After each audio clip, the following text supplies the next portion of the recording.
నమస్కారం ఘంటారావానికి స్వాగతం. ముందుగా ప్రధాన అంశాలు. గన్నవరం మాజీ ఎమ్మెల్యే వల్లభనేని వంశీ అరెస్ట్. హైదరాబాద్ నుంచి విజయవాడకు తరలిస్తున్న పోలీసులు.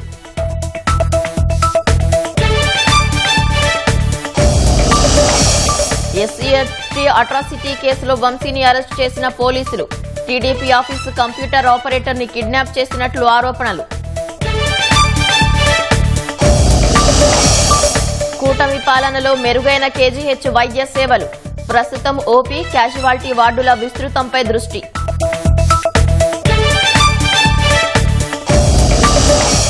కాసేపట్లో లోక్సభ ముందుకు ఆదాయపు పన్ను కొత్త బిల్.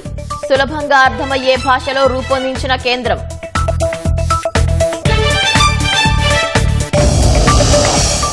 ట్రంప్ ఆహ్వానం మేరకు అమెరికాలో పర్యటిస్తున్న ప్రధాని.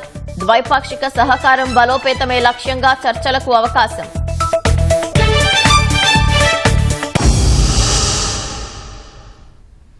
గన్నవరం మాజీ ఎమ్మెల్యే వైసీపీ నేత వల్లభనేని వంశీని విజయవాడ పటమట పోలీసులు అరెస్టు చేశారు.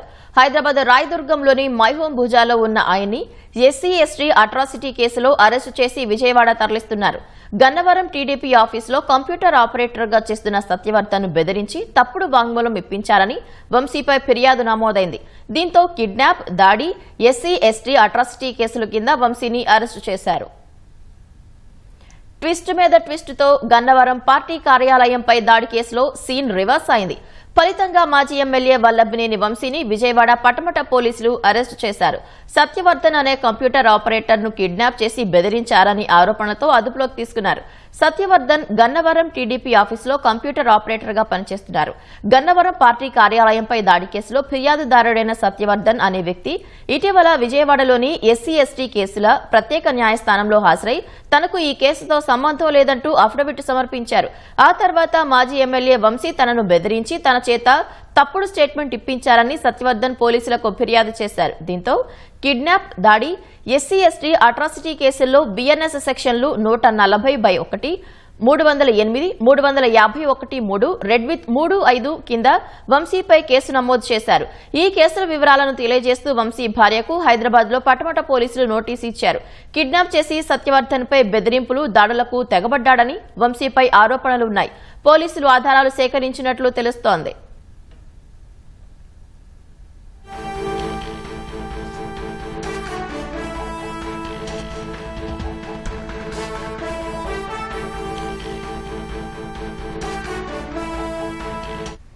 వైసీపీ అధికారంలో ఉండగా గన్నవరం తెదేపా కార్యాలయంపై జరిగిన దాడి కేసులో వంశీ A71 గా ఉన్నారు. ఆయన నేరుగా దాడి చేయనప్పటికీ ఈ ఘటన వెనుక ఆయన ప్రోద్బలం ఉన్నట్లు ఆరోపణలున్నాయి.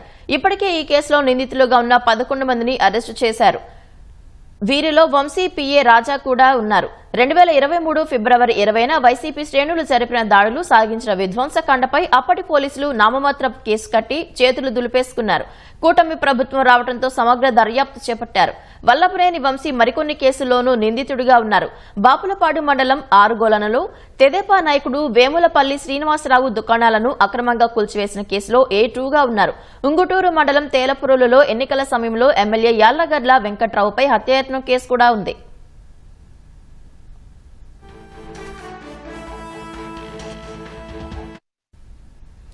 గన్నవరం మాజీ పీఏసీఎస్ అధ్యక్షుడు కాసరనేని రంగబాబుపై దాడి కేసు, హనుమాను జంక్షన్లో నకిలీ ఇళ్ల పట్టాల కేసుల్లో వంశీ నిందితుడిగా ఉన్నారు. టీడీపీ నేత కాసనేని రంగబాబుపై దాడి కేసులో ఇప్పటికే వంశీ అనుచరులను పోలీసులు అరెస్టు చేశారు. వీరిలో వంశీ ప్రధాన అనుచరుడు ఓలుపల్లి మోహన రంగాతో పాటు మరికొందరు ఉన్నారు. గతంలో వైసీపీలో ఉన్న రంగబాబు ఎన్నికలకు ముందు టీడీపీలో చేరారు. దీన్ని జీర్ణించుకోలేని వంశీ అనుచరులు గన్నవరం సమీపంలోని పార్క్ ఎలైట్ హోటల్ వద్ద ఆయనపై దాడికి పాల్పడ్డారు. ఈ ఘటనలో రంగబాబుకు గాయాలయ్యాయి. దీనిపై ఆయన పోలీసులకు ఫిర్యాదు చేశారు. పొలం విషయమై మాట్లాడేందుకు పిలిచి దాడి చేశారని ఫిర్యాదులో రంగబాబు పేర్కొన్నారు. వైసీపీ ప్రభుత్వం ఈ కేసును నీరుగార్చింది.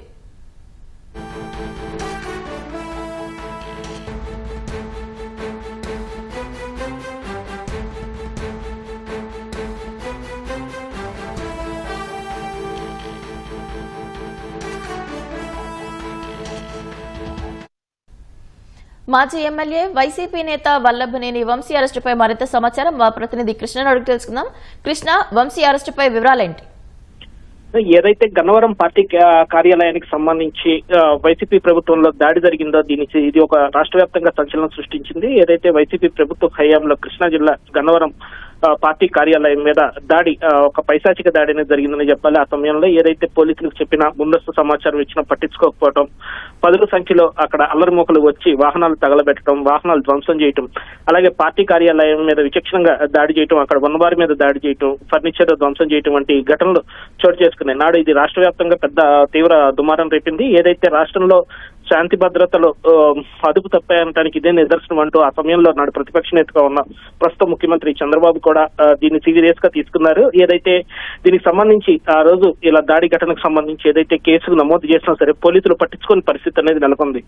మొత్తంగా ఈ గన్నవరం పార్టీ కేంద్ర కార్యాలయానికి సంబంధించి అధికారంలోకి వచ్చాక తమ అసలు దోషులను పట్టుకుంటాం, ఎట్టి పరిస్థితుల్లోనూ ఈ కేసును వదిలిపెట్టమని చెప్పి కూడా నాడు తెలుగుదేశం పార్టీ అధినేతగా ఉన్న చంద్రబాబు స్పష్టం చేయడం జరిగింది. అలాగే కూటమి ప్రభుత్వం అధికారంలోకి వచ్చాక పోలీసులు ఈ దాడి ఘటనను పట్టించుకున్నారు. ఏదైతే గన్నవరం పార్టీ కేంద్ర కార్యాలయం మీద ప్రధానంగా వంశీ కనసలంలోనే ఈ దాడి జరిగిందనే ఒక నిర్ధారణకు వచ్చారు. అతను ఇక్కడ కేసులో నిందితుడిగా చేర్చారు. మొత్తంగా ఇప్పటి వరకు ఒక 80 మందికి పైగా నిందితుల్ని ఈ దాడి ఘటనలో పాల్గొన్నట్టు పోలీసులు అదుపులోకి తీసుకుని వారిని కోర్టుకి కూడా సబ్మిట్ చేయడం జరిగింది. అయితే ఈ కేసు కొనసాగుతున్న సమయంలోనే ఒక నాటకీయ పరిణామాలు అనేది చోటు చేసుకున్నాయి. ప్రధానంగా ఏదైతే గన్నవరం పార్టీ కార్యాలయం మీద దాడి జరిగిందని ఫిర్యాదు చేశాడు సత్యవర్ధన్ అనే కంప్యూటర్ ఆపరేటర్, దీనికి సంబంధించి ఫిర్యాదు చేయడం జరిగింది. ఈ ఫిర్యాదుదారుడైన సత్యవర్ధన్ ఇటీవల విజయవాడ కోర్టుకు వెళ్లి ఏదైతే తనకు ఆ కేసుకు సంబంధం లేదని, తన మీద ఎవరో దాడి చేయలేదని ఒక అఫిడవిట్ కోర్టులో సబ్మిట్ చేయడం అనేది ఒక తీవ్ర వివాదానికి దారితీసింది. ఏదైతే ఒక ట్విస్ట్ అని చెప్పాలి, ఇది ఒక నాటకీయ పరిణామాలు చోటు చేసుకున్న ఈ ఘటనకు సంబంధించి ఇప్పుడు కొత్తగా వంశీ వెనకే ఉండి ఇది చేయించాడనే ఫిర్యాదులు తాజాగా నమోదయ్యాయి. ఏదైతే సత్యవర్ధన్ కుటుంబాన్ని బెదిరించడం, అలాగే వారిపైన కిడ్నాప్ చేసి వారిని చంపుతానని బెదిరించడంతోనే సత్యవర్ధన్ ఈ విధమైన అఫిడవిట్ కోర్టుకు సబ్మిట్ చేశాడు అని చెప్పి వంశీ మీద ఆరోపణలు ఉన్నాయి. ఏదైతే వల్లభనేని వంశీ అటు డబ్బుతో ప్రలోభపడటంతో పాటు కుటుంబాన్ని కిడ్నాప్ అలాగే దాడి చేసి బెదిరింపులకు పాల్పడ్డాడనే ఫిర్యాదుల మీద పటమట పోలీసులు కేసు నమోదు చేసినట్లుగా తెలుస్తోంది. ఈ కేసుకు సంబంధించి ఉదయం పటమట పోలీసులు హైదరాబాద్ చేరుకుని వల్లభనేని వంశీని అదుపులోకి తీసుకున్నట్లుగా తెలుస్తోంది. అయితే అరెస్టు సమయంలో కూడా వంశీ కొంత నాటకీయ పరిణామాలు తెరలేపినట్లుగా సమాచారం ఉంటుంది. ఏదైతే పోలీసులు తమతో రావాలని వంశీకి చెప్పినప్పుడు అతను బట్టలు మార్చుకుని వస్తానని చెప్పి గదిలోకి వెళ్లి కొంతమందితో ఫోన్లు మాట్లాడినట్లుగా తెలుస్తుంది. అయితే ఎవరెవరికి ఆ సమయంలో ఫోన్లు చేశాడు ఏంటి అన్న దాని మీద కూడా పోలీసులు ఆరా తీస్తున్నట్లుగా సమాచారం. మొత్తానికి తాను అరెస్ట్ చేస్తున్న విషయాన్ని వంశీ అనేక మందికి ఫోన్లు చేసి లీక్ ఇచ్చాడనే విషయాన్ని కూడా పోలీసులు చెప్తున్నారు. దీనికి సంబంధించి మొత్తంగా వంశీని గన్నవరం పార్టీ కార్యాలయం దాడికి సంబంధించి హైదరాబాద్ లో అరెస్ట్ చేసిన పోలీసులు ఆయన విజయవాడకు అనేది ప్రస్తుతం తరలిస్తున్నారు. ఇక్కడికి వచ్చాక ఇతర ఫార్మాలిటీస్ అనేవి కొనసాగిస్తున్నారు. ధన్యవాదాలు కృష్ణ.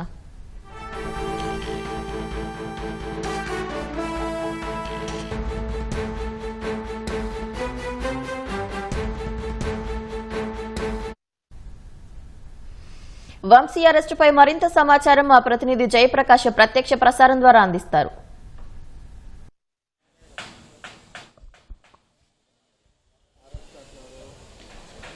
ఈరోజు తెల్లవారుజామున 6 గంటల ప్రాంతంలో హైదరాబాద్ రాయదుర్గం పిఎస్ పరిధిలో ఉన్నటువంటి వంశీ నివాసానికి విజయవాడ పడమట పోలీసులు వెళ్లారు. ఆయన్ని అరెస్ట్ చేస్తున్నట్లు ఆయనకి నోటీస్ కూడా ఇచ్చారు. క్రైమ్ నెంబర్ 86/2025 కేసులో 141 అదేవిధంగా 308, 351 సెక్షన్ 3 అదేవిధంగా 3 BNS EW 35 ఇటువంటి కేసు సెక్షన్ల కింద కేసులు నమోదు చేసేటట్లు వాళ్ళకి నోటీసులో పేర్కొన్నారు.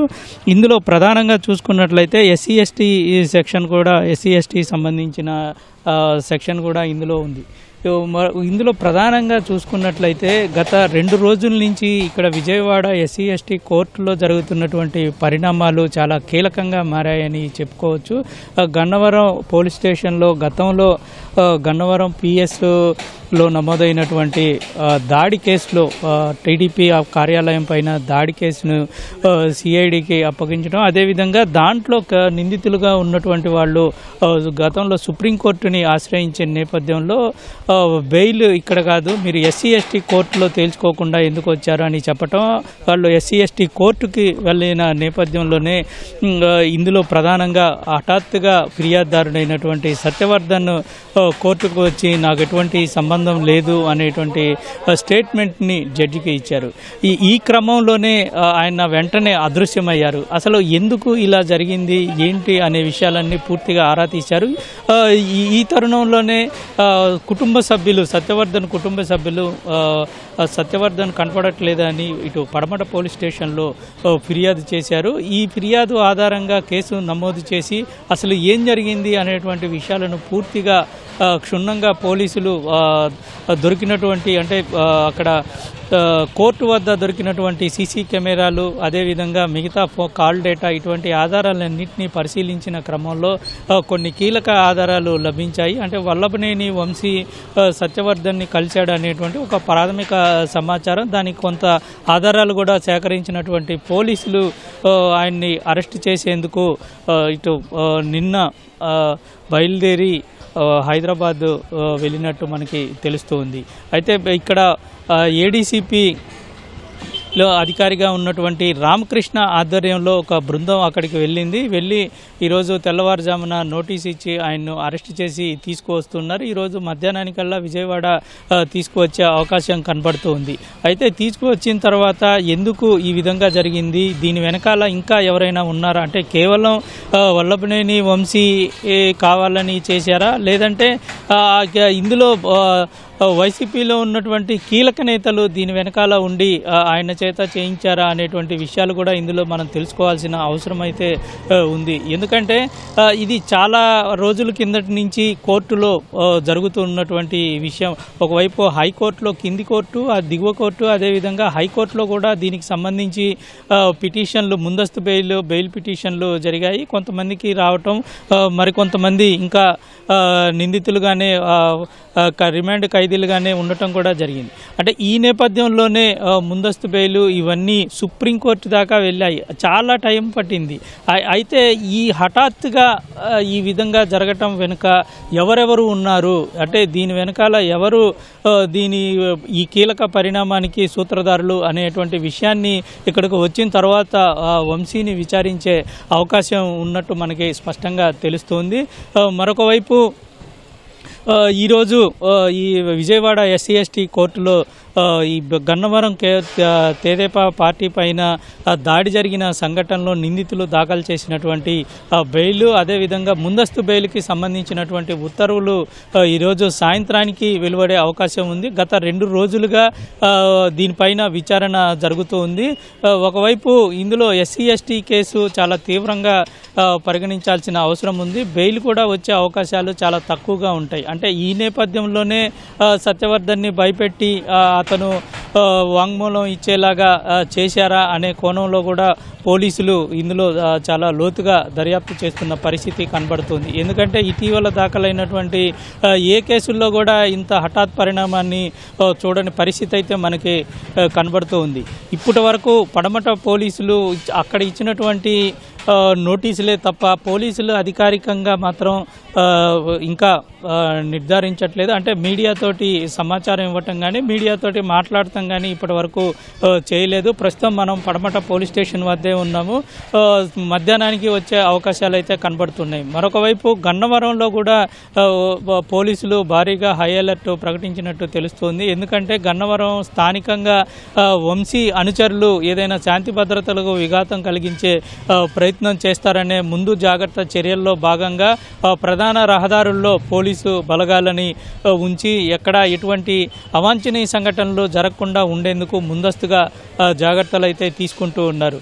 దీంతోపాటు వంశీకి మరొక 2-3 కేసులు కూడా ఉన్నాయి. గతంలో టీడీపీ నేతకు సంబంధించి దాడిపైన కేసులో నిందితుడిగా ఉన్నాడు. మరొకటి ఒక భవనాన్ని కూల్చిన దాంట్లో కూడా వల్లభనేని వంశీ నిందితుడిగా ఉన్నాడు. అయితే ఇప్పటి వరకు ఒక కేసులో ముందస్తు బెయిల్ తెచ్చుకున్నట్టు మనకి సమాచారం తెలుస్తుంది. మిగతా కేసుల్లో ఇంకా నిందితుడిగానే ఉన్నాడు. ఈ కేసులో కూడా ఆయన నిందితుడిగా ఉన్న 77వ నిందితుడిగా ఉన్నట్టు మనకి తెలుస్తుంది. మొత్తం మీద ఈ గన్నవరం తెదేపా దాడి పైన అంటే తెదేపా కార్యాలయం పైన దాడి కేసులో ఎవరైతే ఫిర్యాదుదారుడిగా ఉన్నారో ఆయన్ని భయపెట్టిన కేసుగా మనం ఇప్పుడు ప్రస్తుతం చెప్పుకోవచ్చు. దాని మీద పూర్తి వివరాలు పోలీసులు వచ్చి మీడియా ముందు చెప్తే కానీ పూర్తి స్థాయి వివరాలు అయితే మనకి తెలిసే అవకాశం ఉంది. ఇప్పటి వరకు వాళ్ళు ఇచ్చిన నోటీసు ప్రకారం అయితే కిడ్నాప్ తదితర సెక్షన్లతోటి కేసు నమోదు చేసినట్టు మనకు తెలుస్తుంది. ఈరోజు మధ్యాహ్నానికల్లా వచ్చే అవకాశాలు అయితే కనబడుతూ ఉన్నాయి. కెమెరామెన్ నరేష్తో జయప్రకాష్, ఈటీవీ న్యూస్, విజయవాడ నుంచి. వల్లభనేని వంశీ అరెస్టుపై మరింత సమాచారం మా ప్రతినిధి రమేష్ అడిగి తెలుసుకుందాం. రమేష్, వంశీ అరెస్టుపై తాజా వివరాలేంటి?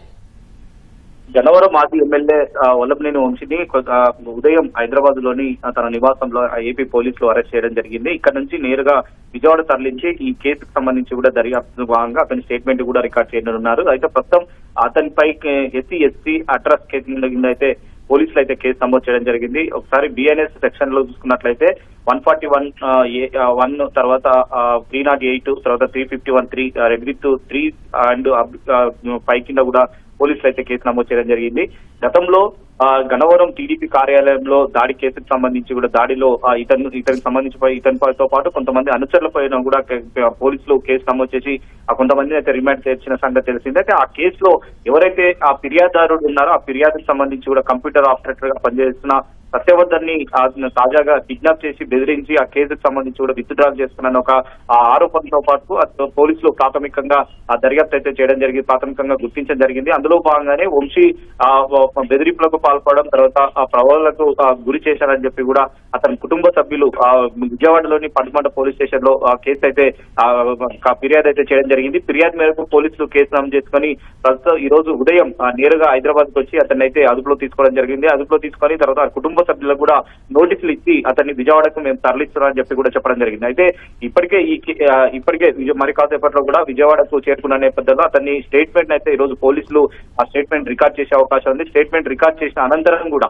ఇటు ఈ రోజు న్యాయస్థానం ముందు హాజరుపరిచి మరి రిమాండ్ కి అయితే తరలించే అవకాశం ఉంది. మరి స్టేట్మెంట్ లో ఎలాంటి విషయాలు అతను వెల్లడిస్తారు ఆ విషయాలకు సంబంధించి కూడా ప్రస్తుతం అయితే వేచి చూడాలి. దాంట్లో సత్యవర్ధను బెదిరింపులకు పాల్పడడం, కిడ్నాప్ చేయడం, తర్వాత అతని ప్రభావాలకు గురి చేయడం వంటి పలు విధాలుగా అతనికి గురి చేశారని చెప్పి ఒక ఆరోపణ నేపథ్యంలో కుటుంబ సభ్యులు ఫిర్యాదు ఇవ్వడంతో కూడా అదే కోణంలో కూడా పోలీసులు అయితే విచారణ అయితే చేయనున్నారు. విచారణలో భాగంగా మరి విషయాలు వెలుగులోకి వచ్చినట్లయితే దాని గురించి పోలీసులు ఇప్పటికే వివిధ సెక్షన్లకు కూడా కేసు నమోదు చేస్తున్నారు. కాబట్టి ఆ సెక్షన్లకు సంబంధించి కూడా పోలీసులు న్యాయస్థానం ముందు ఇచ్చిన స్టేట్మెంట్ ను కూడా న్యాయస్థానం ముందు హాజరుపరిచి తర్వాత ఈ రోజు అయితే రిమాండ్ కి అయితే తరలించే అవకాశాలు అయితే కనపడుతున్నాయి. ధన్యవాదాలు రమేష్. మాజీ మంత్రి పెద్దిరెడ్డి రామచంద్రారెడ్డి ఆయన కుటుంబం యథేచ్ఛగా సాగించిన అటవీ భూముల అక్రమాల్ని పక్కదారి పట్టించడానికే మార్గదర్శిపై వైసీపీ ఎంపీ మిథున్ రెడ్డి తప్పుడు ఆరోపణలు చేశారని విజయనగరం ఎంపీ కలిశెట్టి అప్పలనాయుడు అన్నారు. లోక్సభలో మార్గదర్శిపై మిథున్ రెడ్డి చేసిన ఆరోపణల్ని ఆయన ఖండించారు. దేశంలోనే మంచి పేరు ప్రతిష్టలు ఉన్న సంస్థపై ఇష్టారీతన నోరు పారేసుకోవడం సరికాదన్న అప్పలనాయుడు సంస్థతో పాటు ఖాతాదారులకు మిథున్ రెడ్డి క్షమాపణలు చెప్పాలన్నారు. వారు చేస్తున్న అక్రమాలు, అటవీ భూముల అక్రమాలు అవన్నీ కూడా తెర మీద తీసుకొచ్చింది ఈనాడు, ఈటీవీ, అక్కడున్న మిగతా పత్రికలన్నీ కూడా ఆ మీడియాని అదుపు చేయడానికి, మీడియాపై ఆరోపణలు చేయడానికి, డైవర్షన్ చేయడానికి మీరు చేస్తున్న ఈ నాటకాన్ని ప్రజలు గమనిస్తున్నారు. మార్గదర్శి సంబంధించి మేము చెప్తున్నాం, ఈ రోజు తెలుగు రాష్ట్రాలతో పాటు కర్ణాటక, మహారాష్ట్ర, తమిళనాడు, ఒరిస్సా రాష్ట్రాల్లో కూడా బ్రాంచెస్ ఉన్నాయి. అద్భుతంగా వారు ఒక నమ్మకంతో వెళ్తున్నారు. ఒక రకం చెప్పాలంటే ఆకాశం మీద, సముద్రం మీద మనం అలిగి ఏదో చేస్తే ఎలాగుంటుందో మీరు అట్లాగా మీ ఆరోపణలు ఉన్నాయని నేను అనుకుంటున్నాను. అందుకు ఖచ్చితంగా దానిని మీరు క్షమాపణ చెప్పాల్సిన అవసరం ఉందని తెలియజేసుకుంటున్నాం. ముఖ్యంగా మీ మీద వచ్చిన ఆరోపణల్ని మీరు ఆధారాలతో ఈ రోజు అధికార యంత్రాంగం ఆధారాలతో 23 ఎకరాల పైన మీరు ఆక్యుపేషన్ చేశారని ఒక ఆధారంతో వివరిస్తున్నారు. అలాగే ఈ రోజు ఒక్క ప్రాంతమే కాదు, చిత్తూరు జిల్లాయే కాదు, యావత్ రాష్ట్రంలో మీ అక్రమాలు, మీ అన్యాయాల్ని ఈ రోజు చాలా మంది స్వచ్ఛందంగా ముందుకు వస్తున్నారు. ఒక గ్రీవెన్స్ రెవెన్యూ శాఖ సెక్రటరీ గారు గ్రీవెన్స్ పెడితే ఆ జిల్లాల్లో వేలాది మంది వచ్చి క్యూల్లో కట్టి వాళ్ళ అక్రమాలు 5 ఏళ్ళు చేసిన అక్రమాల మీద కంప్లైంట్ చేశారు. దానిని మీరు తప్పు చేస్తే తప్పు చేసి సరి చేసుకోవడానికి ప్రయత్నం చేయండి తప్ప వెలుగులో తీసుకున్న పత్రికల పైన, ఛానల్ పైన మీరు మాట్లాడే హక్కు అర్హత లేదని ఈ సందర్భంగా తెలియజేసుకుంటూ అనంతపురం జిల్లా ఉరవకొండ మండలం రాయంపల్లి గ్రామంలో రైతు హఠాన్మరణం చెందారు. పొలంలో పనిచేస్తూ సొమ్మసిల్లి పడిపోయారు. గమనించిన కుటుంబ సభ్యులు స్థానికులు ఉరవకొండ ఆసుపత్రికి తీసుకెళ్లారు. అప్పటికే మృతి చెందినట్లు వైద్యులు నిర్ధారించారు. మృతుడికి భార్య, కుమారుడు ఉన్నారు.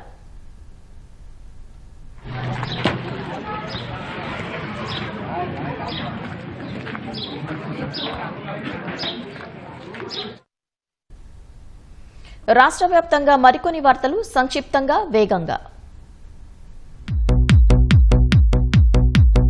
కూటమి ఎమ్మెల్సీ అభ్యర్థి పేరాబత్తుల రాజశేఖర్ కు మద్దతుగా పశ్చిమ గోదావరి జిల్లా అత్తిలిలో ఎమ్మెల్యే ఆరిమిల్లి రాధాకృష్ణ ప్రచారం చేశారు. ఓటర్ల ఇంటికి వెళ్లి ఓట్లు అభ్యర్థించారు.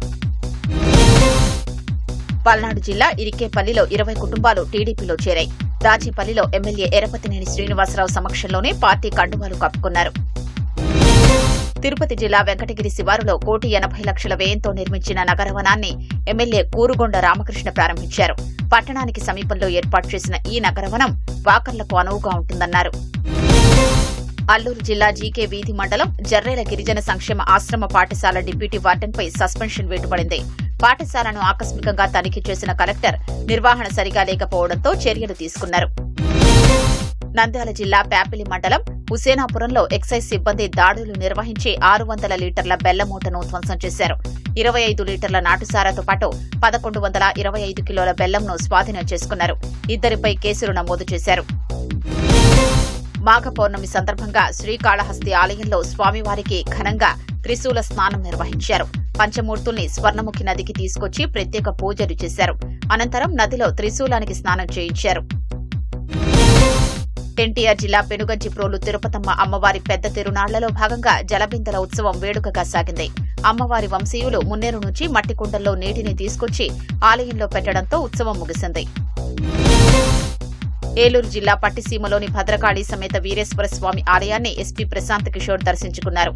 మహాశివరాత్రి ఉత్సవాలు శాంతియుతంగా జరిపేందుకు కట్టుదిట్టమైన ఏర్పాట్లు చేశామని ఎస్పీ తెలిపారు. వైఎస్సార్ జిల్లా మైదుకూరులోని రాయలకూడలిలో మహాహారతి కార్యక్రమాన్ని ఘనంగా నిర్వహించారు. పెద్ద ఎత్తున తరలి వచ్చిన మహిళలు చంద్రునికి కర్పూరం వెలిగించి హారతి పట్టారు.